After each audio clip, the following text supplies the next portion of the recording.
Welcome प्यारे बच्चों। आज का हमारा टॉपिक है types of chemical reaction. Class 10th का केमिस्ट्री का फर्स्ट चैप्टर हमने स्टार्ट किया हुआ है। इससे पहले वीडियो में हमने जो केमिकल रिएक्शन है, केमिकल इक्वेशन है, रिएक्टेंट प्रोडक्ट, इन सभी के बारे में पढ़ा था और जो केमिकल रिएक्शन को बैलेंस करने के जो हमारे बेसिक स्टेप थे उनके बारे में पढ़ा था। तो आज हमारा टॉपिक रहेगा टाइप्स ऑफ केमिकल रिएक्शन। तो देखिए, जो केमिकल रिएक्शन है वो बेसिकली 4 टाइप्स की हो सकती है। सबसे पहला है कॉम्बिनेशन रिएक्शन, सेकंड है डिकम्पोजिशन रिएक्शन, थर्ड है डिस्प्लेसमेंट रिएक्शन और फोर्थ है double displacement reaction.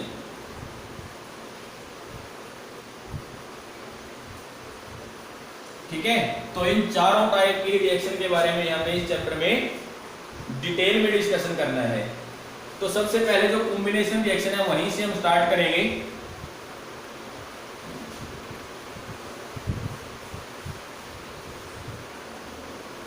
Combination reaction हम किसे बोल सकते हैं? कॉम्बिनेशन का मतलब होता है आपस में जुड़ना, बाइंड अप। ठीक है, तो ऐसी reactions, the reactions in which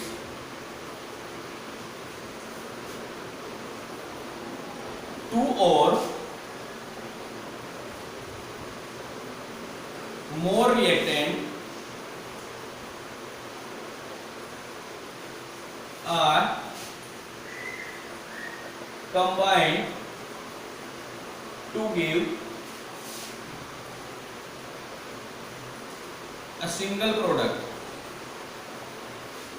तो ऐसी रिएक्शन जिसमें दो या दो से ज्यादा रिएक्टेंट है वो आपस में जुड़कर एक सिंगल प्रोडक्ट बनाते हैं, उसको हम बोलते हैं कॉम्बिनेशन रिएक्शन। तो इसका जो एग्जांपल है, जैसे हमारे पास ए और बी कोई रिएक्टेंट है,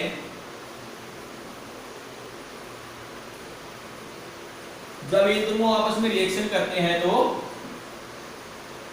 एक ही प्रोडक्ट ये बनाएंगे। ए और बी मिलके सी बना दिया, ये हो गया हमारा प्रोडक्ट। ठीक है, अब इसको एग्जांपल से समझते हैं। तो जो इसका एग्जांपल है, सबसे पहले burning of coal.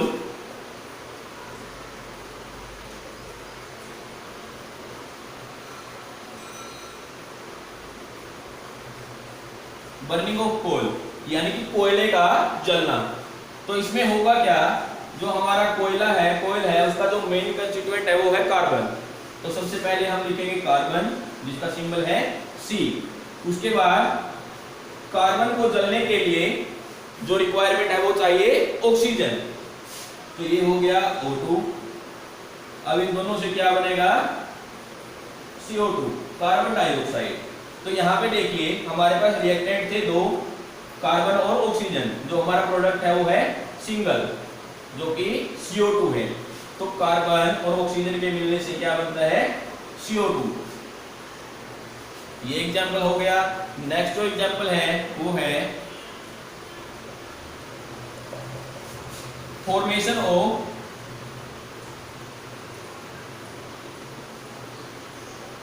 Water. Water की जो फॉर्मेशन है, इसमें क्या होगा, हमें सबको पता है वाटर है वो हाइड्रोजन और ऑक्सीजन के मिलने से बनता है। तो ये 2 मॉलिक्यूल इसमें हाइड्रोजन के हो गए, साथ में ऑक्सीजन का एक मॉलिक्यूल, क्या बनेगा? 2H2। तो हाइड्रोजन और ऑक्सीजन मिलकर क्या बना रहे हैं? वाटर बना रहे हैं। रिएक्टेंट हमारे पास 2 है, प्रोडक्ट हमारे पास सिंगल है। तो ये हो गया कॉम्बिनेशन रिएक्शन का एग्जांपल। जो नेक्स्ट एग्जांपल है वो है फॉर्मेशन ऑफ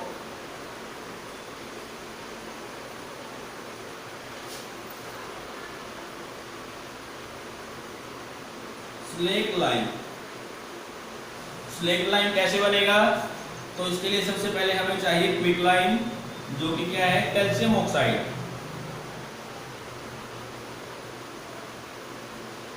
क्विक लाइम, इसमें मिला दिया वाटर, तो क्या बना,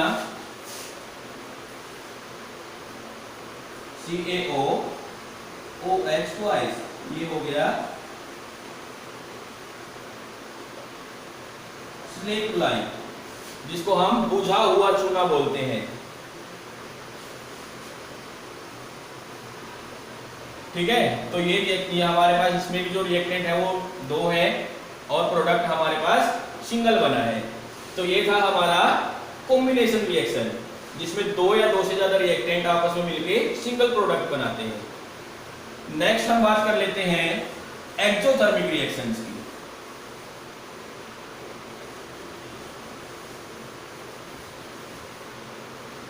exothermic reaction,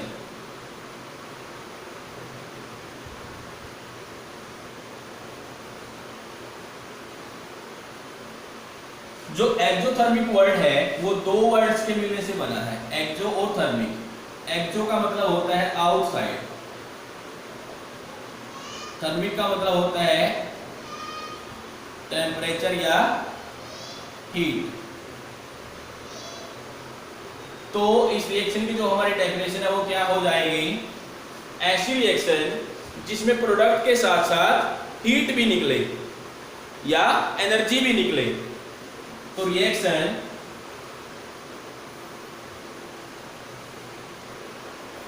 in which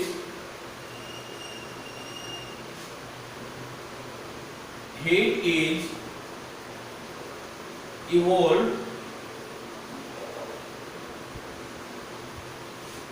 along with the product। तो ऐसी रिएक्शन जिसमें प्रोडक्ट के साथ साथ हीट भी निकले उसको हम बोलते हैं एक्सोथर्मिक रिएक्शन। तो जो इसके एग्जांपल है, देखिए, जो इसका सबसे मेन एग्जांपल है वो है रेस्पिरेशन।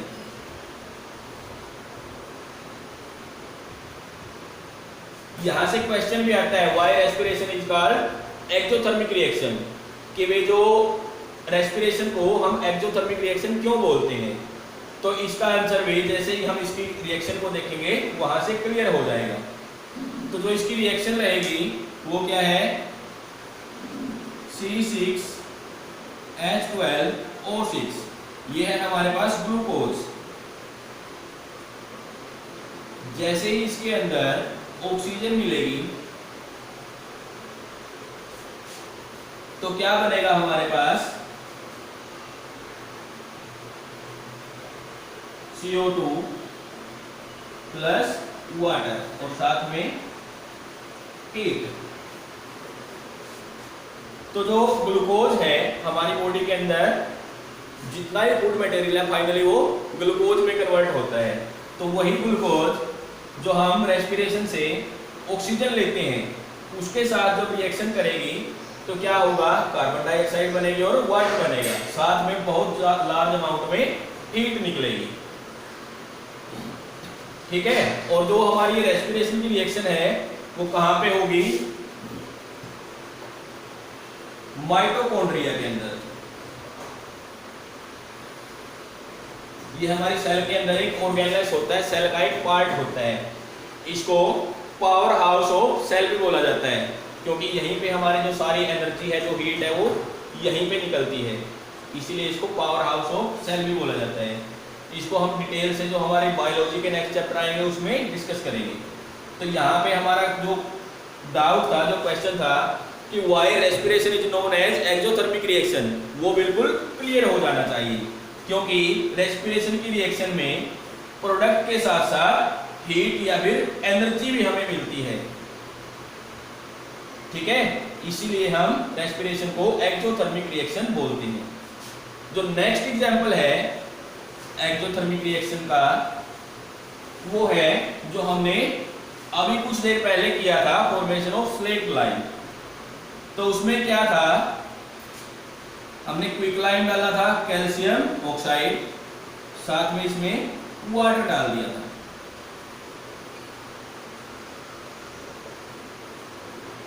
तो क्या बना था हमारे पास CaO इंटू OH ट्वाइस, यानी कि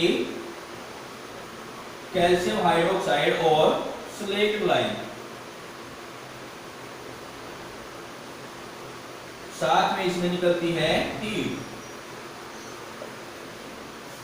ठीक है, तो ये भी रिएक्शन जो हमारा है एक्सोथर्मिक रिएक्शन का एग्जांपल है, क्योंकि जैसे ही हमने घरों में भी कई बार देखा है, जो चूना होता है, जो हम दीवारों पे चूना लगाते हैं, जब उसमें हम पानी डालते हैं तो एकदम से उसके अंदर से हीट निकलती है, पानी गर्म हो जाता है, तो वो इस हीट की वजह से ही होता है। और जो ये रिएक्शन है इसका काफी एक इंपॉर्टेंट रोल और है हमारे घरों में। कई बार एग्जाम में यहाँ से क्वेश्चन पूछ लिया जाता है कि जब हम अपने घरों की दीवारों पे पेंट करते हैं तो उसके 2-3 दिन के बाद उसमें शाइनिंग क्यों आ जाती है? Why walls start shining after 2 or 3 days of painting? Painting के 2 या 3 दिन के बाद ही वॉल में शाइनिंग क्यों आ जाती है? तो उसका कारण क्या है? जब हम जो चूना है जिसको हम पेंट के रूप में यूज करते हैं, कैल्शियम ऑक्साइड, उसके अंदर वाटर मिलाते हैं तो हमारे पास क्या बनता है? कैल्शियम हाइड्रोक्साइड, यानी कि स्लेट लाइन, जिसको हम ब्रश की हेल्प से दीवारों पे पेंट कर देते हैं। अब क्या होगा, जो ये कैल्शियम हाइड्रोक्साइड है ये रिएक्शन करेगा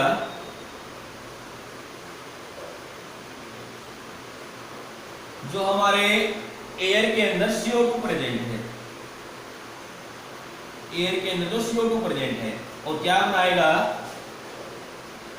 CaCO3 प्लस H2O, जो कि गैस की फॉर्म में बनेगा। और ये क्या है हमारा? Calcium carbonate.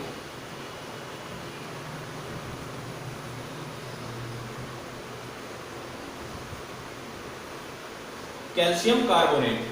तो जैसे ही स्लेट लाइन CO2 के साथ रिएक्शन करता है वहां पे बनेगा कैल्शियम कार्बोनेट और वाटर। वाटर कहां जाएगा? ये इवेपोरेट हो जाएगा, क्योंकि स्टार्टिंग में जब हम वॉल पे पेंटिंग करते हैं तो वो गीली होती है। जैसे जैसे 2-3 दिन का टाइम बीतता है तो उसके अंदर जितना भी मॉइस्चर कंटेंट है, जो वाटर प्रेजेंट है, वो इवेपोरेट हो जाता है। और फाइनली हमारे पास क्या बचता है? कैल्शियम कार्बोनेट, जो कि क्या है? मार्बल है, जो चूने का पत्थर है, जो हम घरों में नीचे फ्लोर में यूज करते हैं पत्थर, उसमें नेचुरल साइन होती है। जो ये कैल्शियम कार्बोनेट है इसके अंदर नेचुरल साइन होती है। इसी वजह से हमारी जो दीवार है वो 2-3 दिन के बाद चमकना स्टार्ट कर देती है। ठीक है,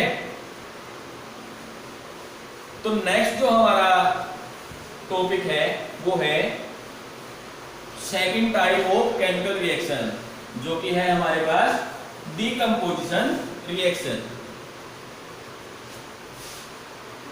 सेकंड है डीकंपोजिशन रिएक्शंस।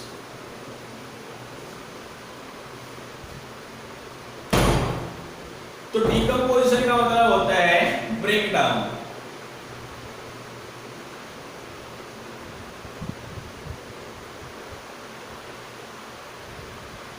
ब्रेक डाउन तो ऐसी reaction, the reaction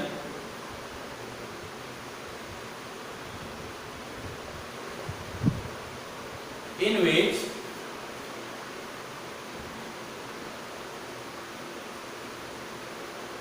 reactant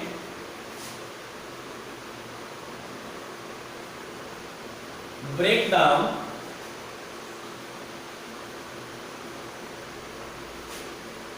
to give two or more product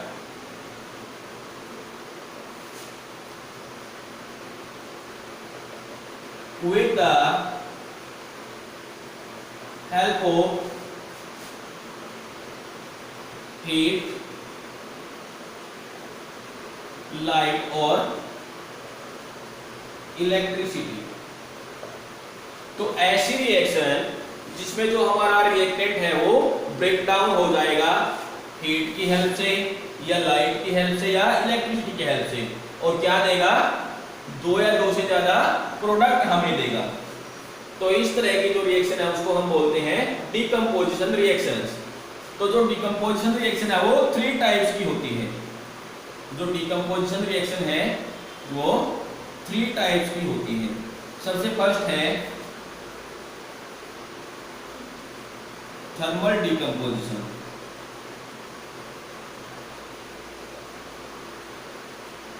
second है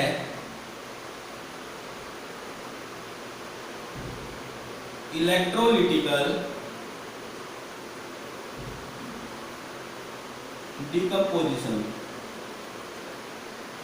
और थर्ड है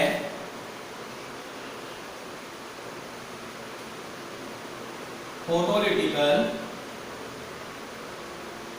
डिकम्पोजिशन।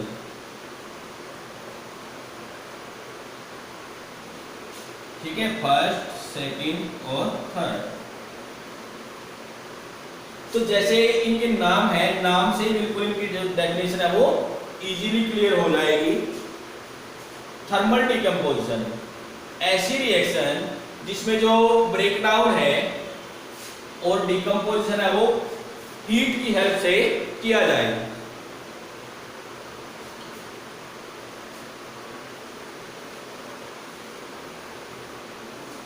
तो इनकी डेफिनेशन हम ऊपर लिख देते हैं। थर्मल डिकम्पोजिशन में क्या होगा,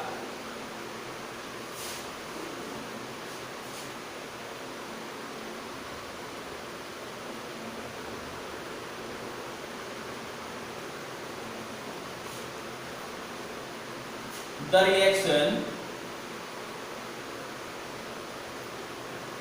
in which decomposition is carried out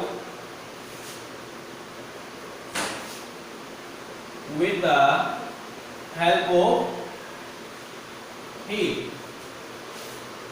तो ऐसी रिएक्शन जिसमें जो डिकम्पोजिशन है वो किसकी हेल्प से होता है, हीट की हेल्प से, उसको हम बोलते हैं थर्मल डिकम्पोजिशन रिएक्शन। ठीक है, तो इसके एग्जांपल देख लेते हैं। थर्मल डिकम्पोजिशन रिएक्शन,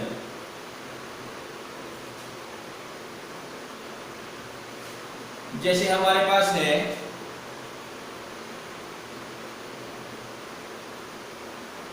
(2FeSO4), तो जैसे ही हम इसको हीट देते हैं,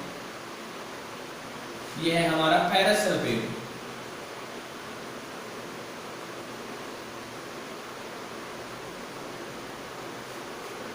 तो जैसे इसको हीट दी तो क्या बनेगा, Fe2O3 plus SO2 plus SO3। ठीक है, तो ये प्रोडक्ट हमारे बनते हैं। ये क्या है, फेरिक ऑक्साइड।